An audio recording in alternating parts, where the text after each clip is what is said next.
A palavra de Deus dedica uma atenção muito especial ao tema da oração. Desde o Antigo Testamento ao Novo Testamento, a Bíblia contém relatos de oração, ela fala de grandes homens de oração, ela tem registros inteiros de oração. O nosso próprio Senhor Jesus viveu uma vida de oração e muito falou sobre oração. A Bíblia dedica uma atenção especial a esse tema. A pergunta que nós iremos tentar responder hoje nesse vídeo é: será que nós sabemos de fato o que é a oração? Embora esse vídeo não tenha a pretensão de ser exaustivo e responder todas as questões concernentes a essa pergunta tão fundamental para a nossa fé, hoje eu quero falar com vocês a respeito dos 3 M's da oração. O primeiro M da oração é o M de mandamento. Como eu disse anteriormente, Jesus viveu uma vida de oração, mas ele também ordenou seus discípulos a orar. Foi em Mateus capítulo 6 que Jesus nos ensinou a oração modelo, muito conhecida como a oração do Pai Nosso. Jesus disse várias vezes: vigiai e orai. Orai para que vocês não caiam em tentação. Em Lucas 18, nós temos uma parábola nos ensinando a respeito da oração persistente diante de Deus. Nos registros apostólicos também, os apóstolos que falavam no tom divino do Espírito Santo, que falavam com a autoridade divina concedida pelo próprio Cristo, também disseram para a igreja primitiva que aqueles crentes e nós devemos orar. Eles disseram como, por exemplo, orai sem cessar, orai em todo tempo no Espírito Santo. Nós devemos orar porque esse é um mandamento das Escrituras. Jesus não apenas orou, mas nos ordenou a orar. Os apóstolos seguiram o mesmo exemplo de Jesus, sendo homens de oração, e também ordenaram a igreja do seu tempo a orar. E isso ficou registrado para nós, porque também nós devemos seguir as mesmas pisadas de Jesus e dos apóstolos, sendo homens e mulheres de oração, obedecendo a esse mandamento da palavra de Deus. O segundo M da oração é o M de marca. Sim, a oração é uma marca do cristão verdadeiro. Nem toda pessoa que ora é um verdadeiro cristão, mas todo verdadeiro cristão irá orar. Todo verdadeiro cristão não conseguirá passar muito tempo sem a oração, porque ele sabe que se ele fizer isso, ele irá morrer, ele irá se esfriar espiritualmente. O apóstolo Paulo, segundo o zelo, diz ele, foi um perseguidor da igreja.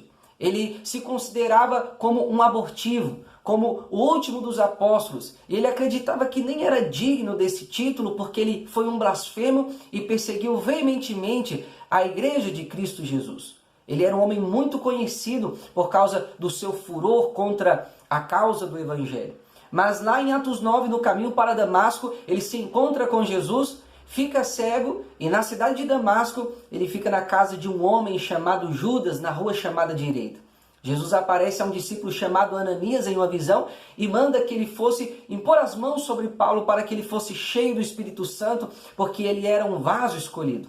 Mas Ananias sabia muito bem da fama de Paulo. Mas Jesus, ao se revelar a Ananias naquela visão, ele dá um indicativo de mudança, um indicativo de conversão, de novo nascimento, de transformação na vida daquele homem chamado Saulo. E o Senhor diz: vai lá, porque ele está orando.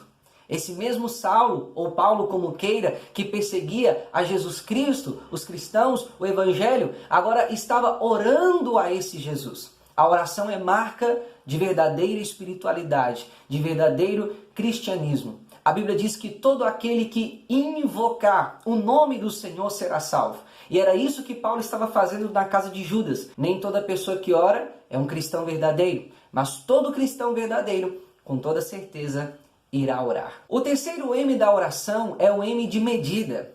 A oração é uma medida da nossa profundidade espiritual. Os teólogos antigos diziam que nenhum homem pode elevar-se acima do nível da sua vida de oração. Alguém certa vez comentou que pouca oração, pouco poder, muita oração, muito poder, nada de oração, nada de poder. Pessoas que são fracas, que são rasas, que são espiritualmente superficiais, são pessoas que também não oram, que não buscam intensamente ao Senhor no secreto, no seu quarto de oração. Quanto mais tempo eu dedico a Deus na minha vida de oração, no secreto, buscando a Ele, clamando a Ele, orando e desenvolvendo esse hábito de orar, mais profundidade espiritual eu também vou ter. Mais vida espiritual eu também terei. Isso é uma consequência benéfica da oração, que quanto mais buscamos a Deus, mais espiritualmente profundo nós somos.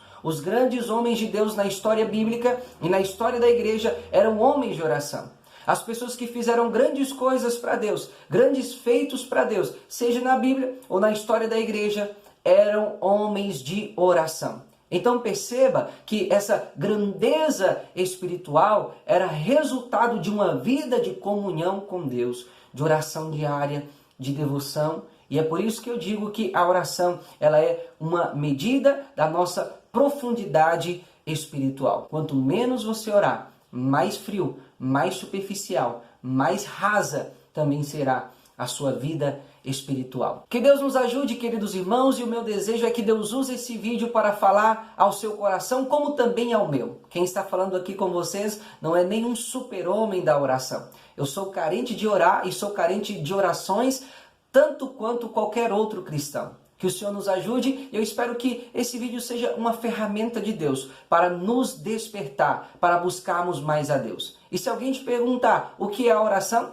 não se esqueça dos 3 M's da oração. A oração é um mandamento divino. A oração ela é também uma marca de verdadeiro cristianismo. E a oração ela é uma medida da nossa profundidade espiritual. Que Deus te abençoe. Se esse vídeo foi edificante, não deixe de clicar em gostei, não deixe de compartilhar. Se você não é inscrito, inscreva-se em nosso canal. O que você achou desse vídeo? Deixe aí a sua palavra nos comentários, tá bom? E até o próximo vídeo aqui em nosso canal. Buscai no livro do Senhor.